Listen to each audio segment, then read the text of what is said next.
Welcome back. I'm Guru Kathryn, founder of Geode Blockchain and guide for your personal journey. And today we need to talk about how the Chinese broke RSA encryption. You may think this is super nerdy, and yeah, we're going to get a little bit nerdy, but even if you're not technical, you better stick around because you need to understand how this is going to affect your bank account and every Web2 account you have in the whole freaking world. Should I be concerned? Yes. Yes, you should. I'm not fear-mongering. This is important. Now, I'm not shocked that they've done it. My reaction was more like, oh, there it is. Because this was the obvious first application of quantum computing is to break RSA encryption. Why? Because RSA encryption is the foundation of SHA-256, which is what is basically safeguarding your bank account login, every SSL on every website out there, everywhere you think you're logging in secure is no longer secure. So there's a few interesting bits about this that I want to dive into. I'm going to keep it fairly high level. I will put the links to these items in the show notes for you. And tell me what you think about this. So this is really fascinating. So this was an article at csoonline.com that came out on October 14th. The title was Chinese Researchers Break RSA Encryption with a Quantum Computer, which that got my attention. Now, obviously, everybody in the world's been working on this for a long time. And so what's going on here is that the research being done at Shanghai University, it's called D-Wave Quantum Computers, and they did indeed crack RSA encryption. And as I read in here, I found a couple of things really, really interesting. So this is a form of symmetric encryption. There's also a thing called asymmetric encryption, and we will talk about what types of encryption Geode uses and why it's not this and why it's something better. And we'll also talk about what you might think about doing to safeguard yourself in terms of your bank accounts and other such things. So first you want to get into the research. What did they actually do? Did they actually break RSA? Did they actually crack a password on this? Yes. Yes, they did. And that's very interesting about it right now. And the way that they cracked it, and you can read more about it here, is that it really comes down to solving a puzzle. And lots of those early encryption systems like RSA, they use that idea, right? Well, to break it, you would have to solve a very difficult puzzle, and no computer in the world can do that. Now one can. So quantum computing really kicks it up a notch. And for a very, very long time, it just wasn't there. It just wasn't usable. You couldn't get enough qubits on a chip to do anything with it. Well, now they have. And it's not shocking that it's the Chinese that did this. They've been light years ahead of the US for a long time and very, very, very focused on anything computationally related, whether it's state-sponsored hacking or, in this case, university research for quantum computing.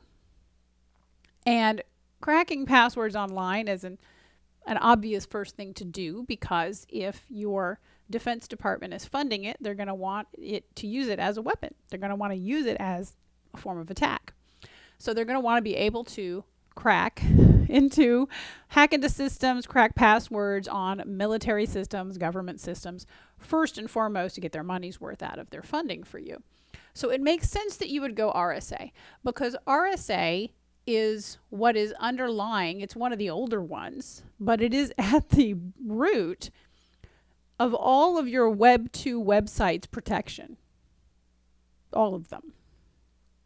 Banks, social media, all of it. And here's where it got more interesting, is one little sentence like kind of buried in here. The researchers didn't just stop at RSA, they also attacked algorithms crucial to the advanced encryption standard, AES, including present rectangle and the GIFT64 block cipher. So they really went at it. This is an incredible advancement. I don't, it's getting attention. I don't think it's getting enough attention because regular people will see a title like this and go, well, I don't know what RSA is, so I don't need to worry about it. Yeah, you do. Because every time you log into your bank, your centralized bank, that's RSA. Every time you log into social media, that's RSA. More interesting. Every time the people with administrative privileges, God powers, at Facebook, LinkedIn, Twitter, X, Amazon, every major Web2 platform, they can now crack the passwords for those God-privileged accounts. Get in, do whatever you want. No, it's not that bad. Yeah, it's that bad. It's totally that bad. So that's what it is. And then the article goes on to talk about different types of cryptography and things like that. So this is where we're at now. And we've been talking about this. I think I talked about it a year ago and I said it's coming. Here it is. So what do you do? One, make your passwords, not a whole lot you can do, but what you can do, make your passwords as incredibly long and complex as you possibly can. This is the only thing you control. That's the only thing you control is what is your password.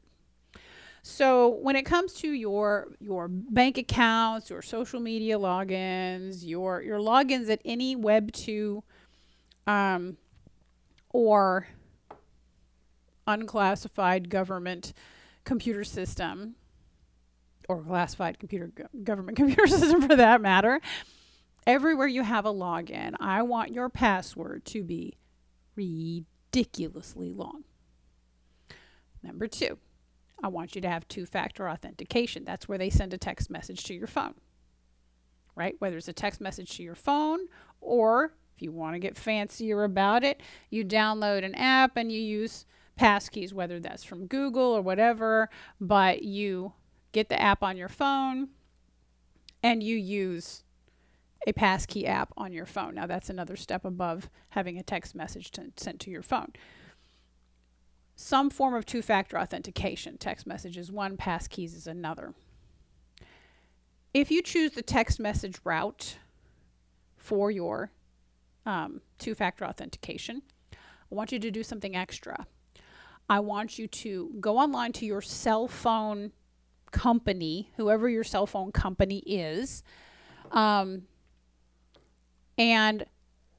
they should have an option there for you that protects you from what's called SIM swapping. And that's where someone else pretends to be your phone number so that they get the text message with the special code in it instead of you. And SIM swapping attacks like that are very common these days because these phones don't use physical SIM cards anymore. They're all eSIM. And if it's a digital SIM card, I can spoof that. So protect yourself from SIM swapping. That's done through your cell phone provider. Use two-factor authentication, either via text message or passkeys. And make sure your passwords are ridiculously long, complex, special characters, numbers, letters, all the things. Get crazy with it. How long should they be? How long can you stand it to be? The longer, the better. I want it to be just ridiculous.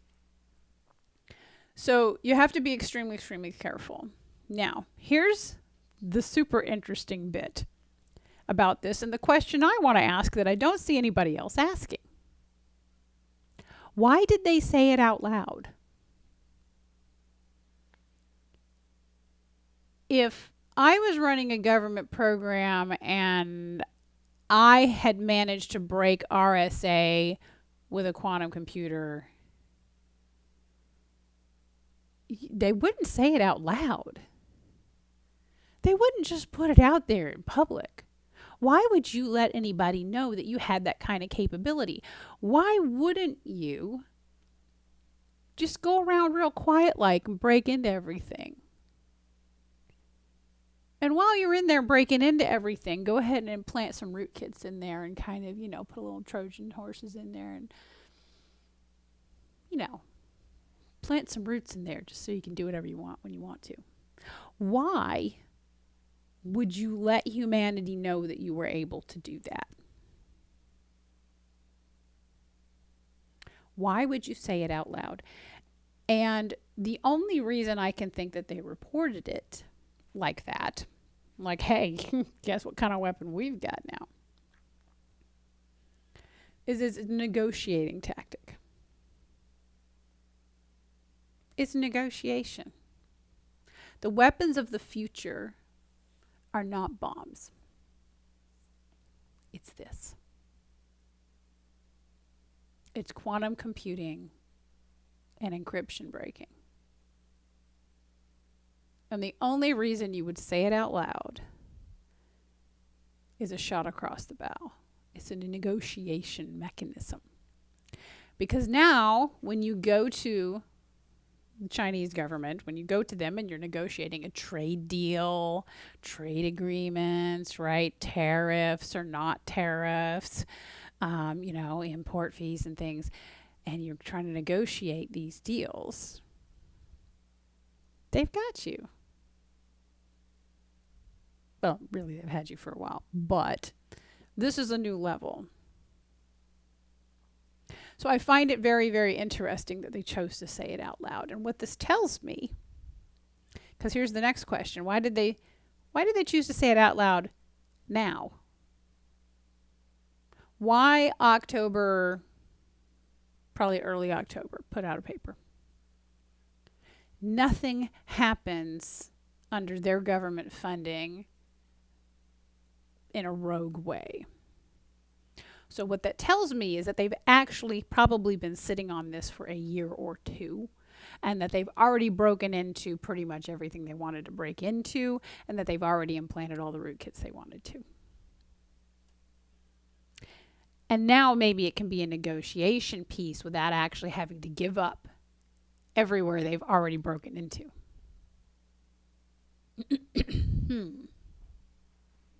Fun times. So diversify where you keep your money. Make your passwords very, very long. Two-factor authentication. And in the end, be ready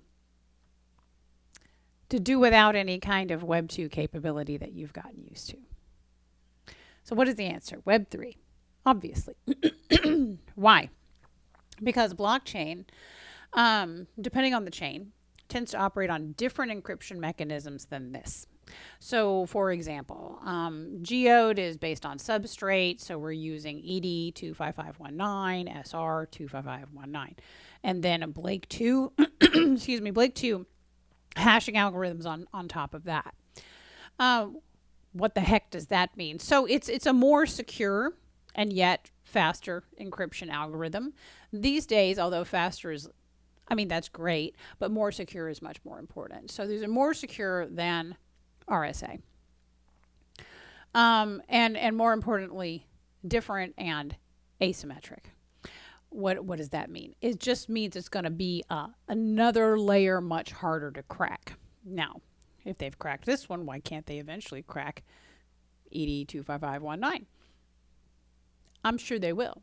But it might hold them off 5 or 10 years, in which place it gives you an opportunity to get some things in place for sort of counter quantum and counter AI, because we haven't even talked about mixing that in here yet. It gives you time to get some more security mechanisms in place. And so Geode does not use RSA. It uses something better. And in fact, we use more than one thing. And there's more on that in our documentation. There are quantum resistant cryptographic algorithms. There are quantum resistant encryption algorithms. So you can check this out, and I'll put the link in the show notes at nist.gov. And this was 2 years ago. They completed a 6-year-long investigation into looking for encryption algorithms that were quantum resistant. So they do exist, but Web2 systems like your bank and your social media accounts and whatever with the places that you work, generally haven't switched over to them yet. Well, why not? Well, because they didn't think this would happen anytime soon, and it kind of snuck up on them. So everybody's going to be scrambling here for the next couple of years. Remember when the whole Y2K thing happened when we were going from 1999 to 2000? Everybody was freaking out that planes were going to fall out of the sky and all this code had to be updated. Was it really a problem? I don't know. But they scrambled for a couple years updating a lot of code. I think you're going to see that happening again here, where they're going to be updating their encryption algorithms to something more quantum resistant. In the meantime, there are vulnerabilities and you need to pay attention and you need to protect yourself as best you can. And even with all of that, you may not ultimately be able to protect yourself.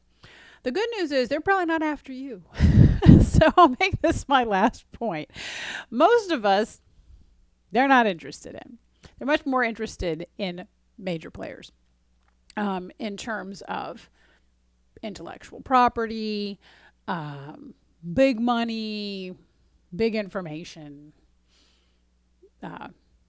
classified information, juicy stuff. Not really all that interested in us little people. So we've got that going for us. So that's a little bit, not to fear monger, but you need to pay attention to this one. Okay. So I'm bringing the mom energy today. This is what you need to do. So stay safe out there, y'all. Put your questions in the comments. I tried to keep this high level. I will put these links in here so you can go check out more about this development. Keep in mind the fact that they say it out loud tells you they've had this for a while and they've done what they're going to do with it. So that will just have to kind of come out as we wait to see what they've infiltrated with it. Okay, good times, y'all. So have fun, keep it nerdy, and I will see you on chain.